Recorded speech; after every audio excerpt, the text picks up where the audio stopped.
Good morning. My name is Foster Trader, and I'm here to present my final marketing project. And what I did my project on was Nike. Okay, and prepared by Foster Trader at Delaware State University, marketing management class, June 2026. And our professor is Dr. Janice Wardle. And just to give you a company, overview. And currently, Nike is the global leader in athletic footwear and apparel all around the world. So no matter your continent of, Africa, Europe, throughout the Middle East, they have some big stiff competition in the Asian world, but they're still a global leader in athletic footwear and apparel. And they're how they do their customer service is wholesale. You can go to Nike um, factory outlets, direct customer. You can now go to your AI assisted, through platforms such as Amazon and Nike.com, and you got others like eBay and those things like that. And right now, primarily the focus is on Gen Z and millennials. So we're going to go to the next slide talking about market opportunities. Okay, now there again, the two biggest competitors right now for Nike is Adidas and Hoka. And about 20, 30 years ago, it was Reebok. If you're my age, I'm 47 years old. You remember that in the early 90s, the commercials were Reebok and Nike. But Reebok has since fell off, and their biggest competitor right now is Adidas and Hoka. And right now, what they're working on is sustainment expectations.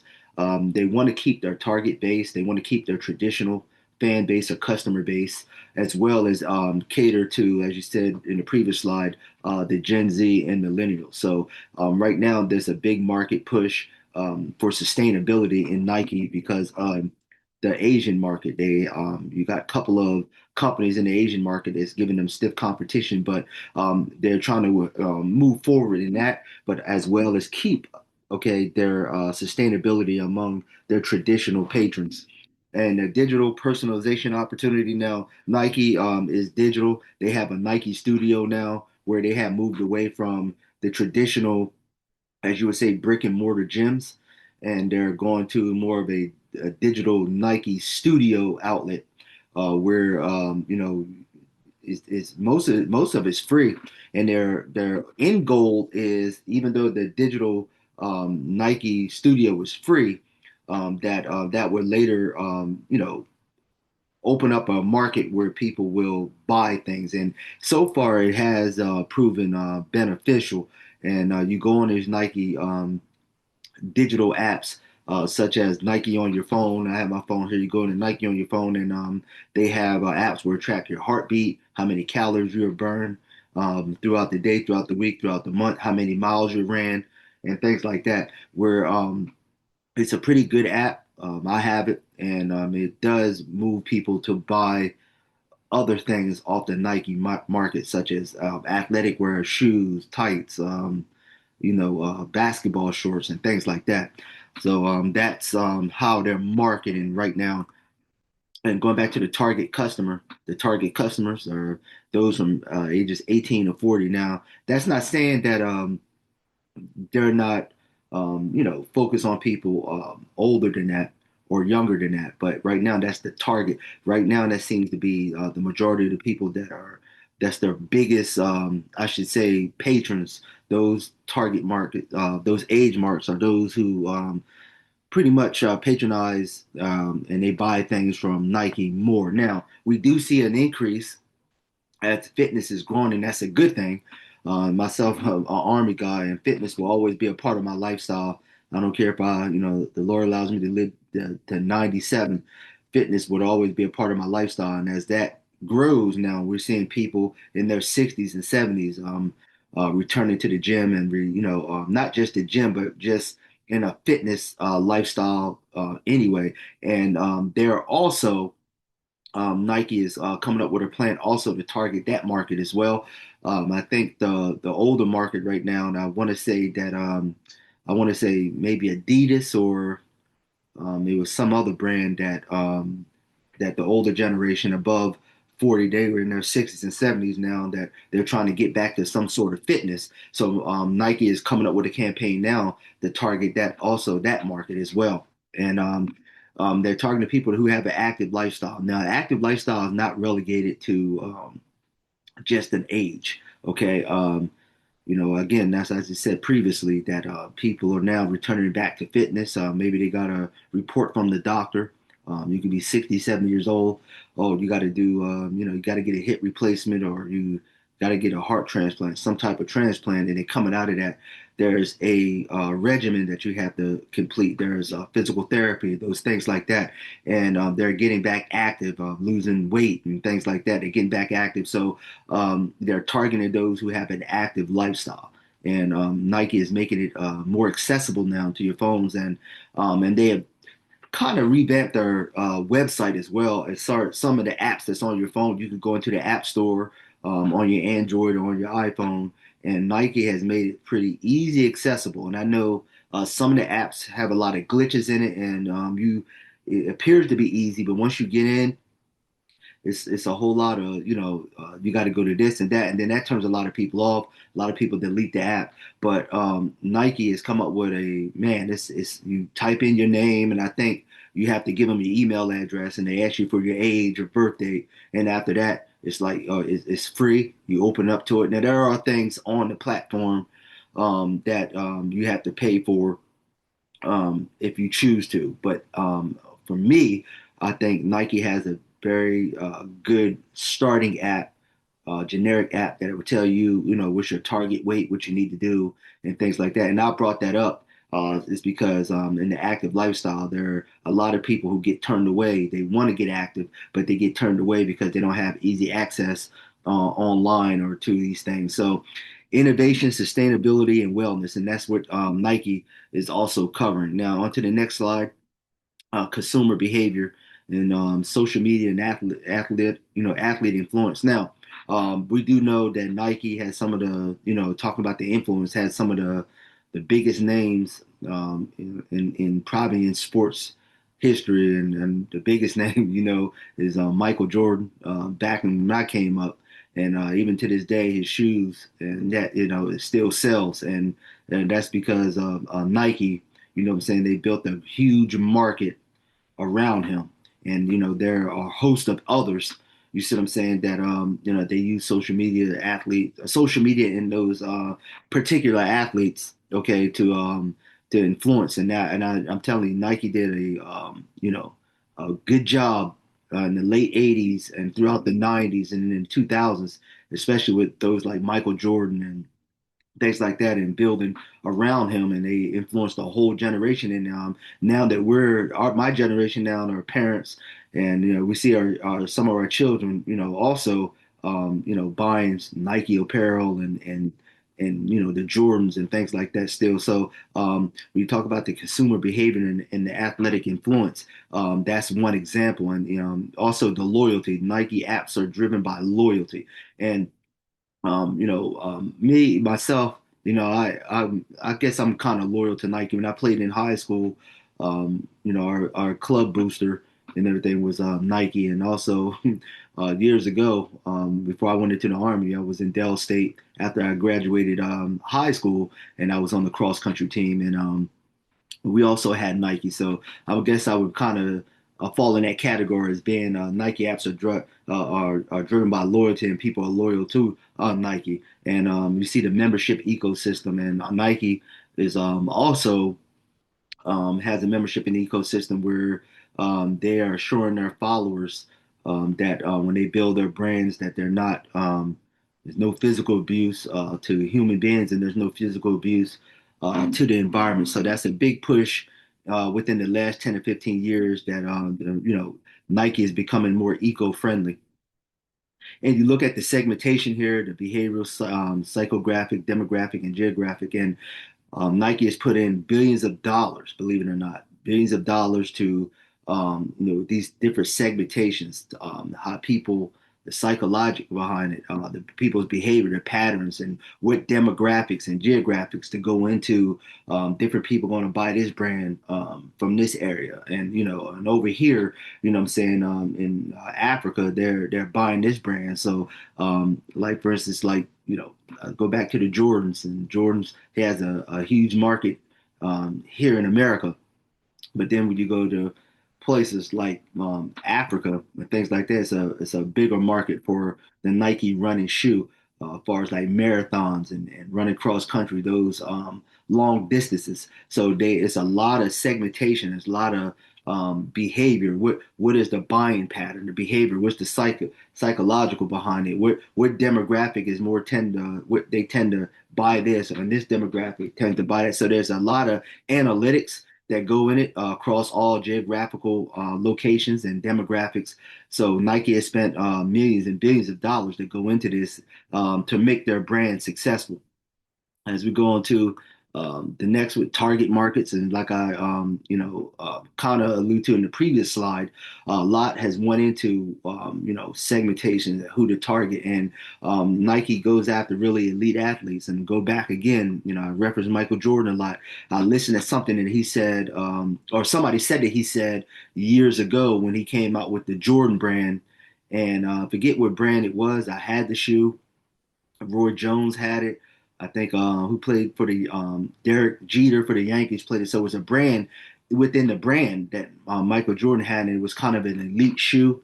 And he once told a player, he said that Michael Jordan was rough in his response. He was like, "Hey, how can I get on your team?" And he was like, "Listen, this particular shoe is for elite athletes, for all stars. They're not just for just any person." So keeping that in mind and that mindset, that Nike also they look for elite athletes to market their brand, such as Michael Jordan. And in times past, even though he never, I'm gonna use it for an example, like Muhammad Ali, he never had a contract with Nike, but I'm just using that to show the target that Nike goes after. LeBron James, the Kobe Bryants and things like that. That's the target that Nike goes after, and not just in basketball and boxing, but across all sports platforms, whether it be cycling or swimming. They tend to go after elite athletes, and that which pushes their market. They target everyday fitness, as I said in the previous slide. They go after those who made fitness a lifestyle, not just something that they do every now and then. Fitness is a lifestyle. Okay, and they look into the sneaker culture. Now, I think, me, that's not my taste. You got people who, you go to their house. I got friends. You go to their house and they show you their closet, and they got more shoes than, their wives or my wife do.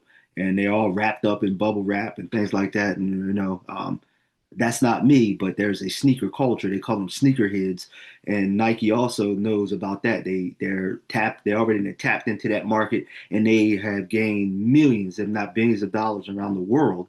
Okay, off of those people like that, they'll wear them. Some people never wear them, and I was told they wear them one time, and they have to be specific. They real careful where they walk at, and can't have a crease in the shoe. And let me tell you, I'm not. I like trying to keep my shoes clean, but I'm not that fanatical about it. I'm not a fanatic when it comes to that. But obviously, there's a market for it, and Nike also targets that market.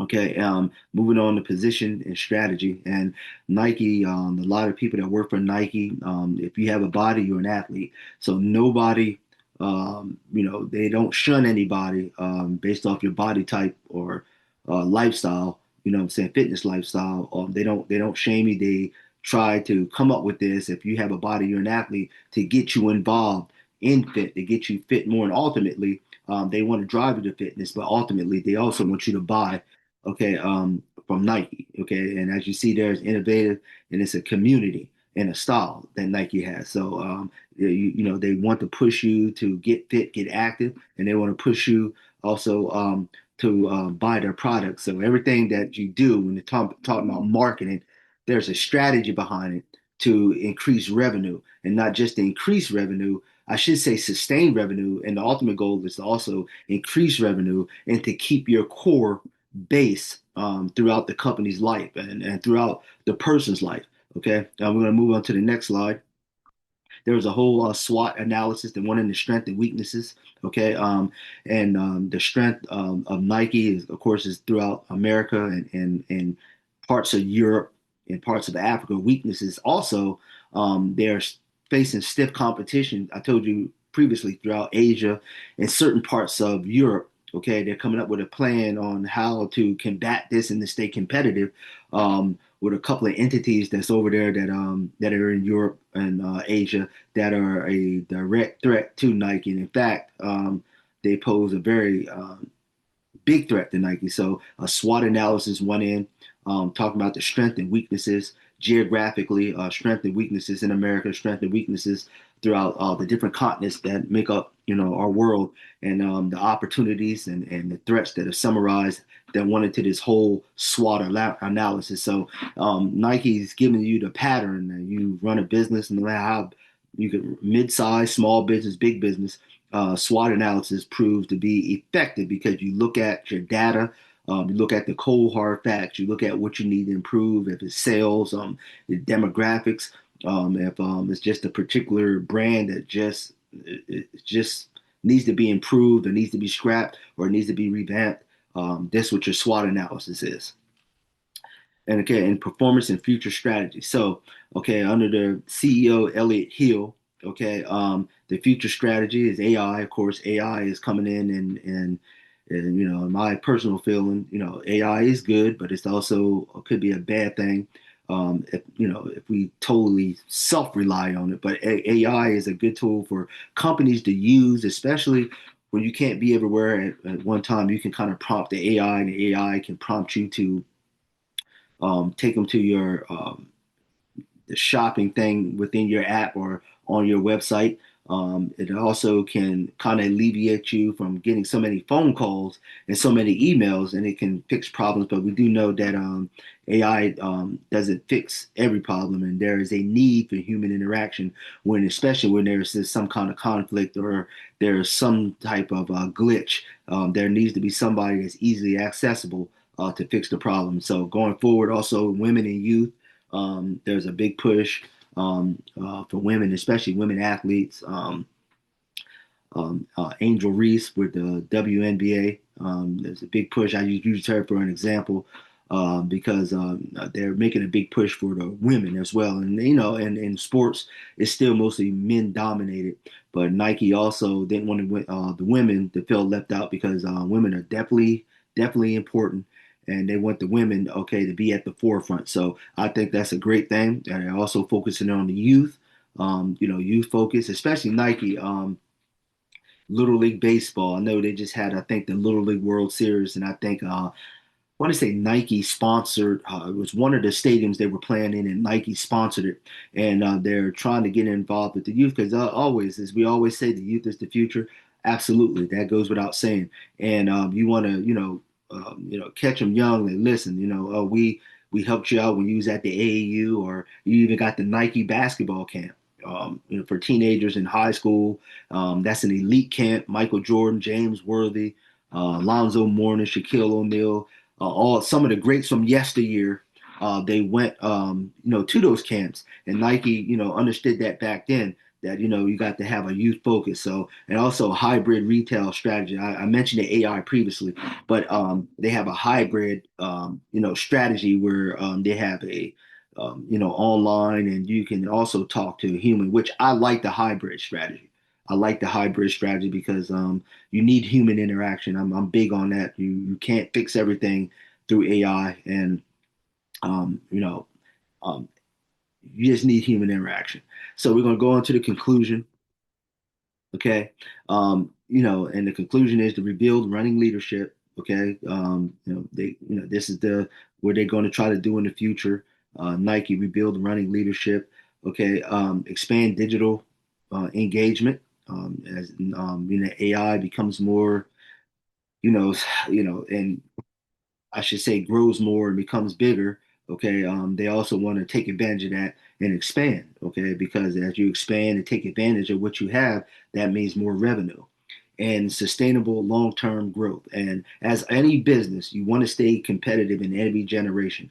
You don't ever want to get to a point where you become stagnant and you don't change. And I think that's what happened to some of the athletic apparel of yesteryear that you don't hear about anymore.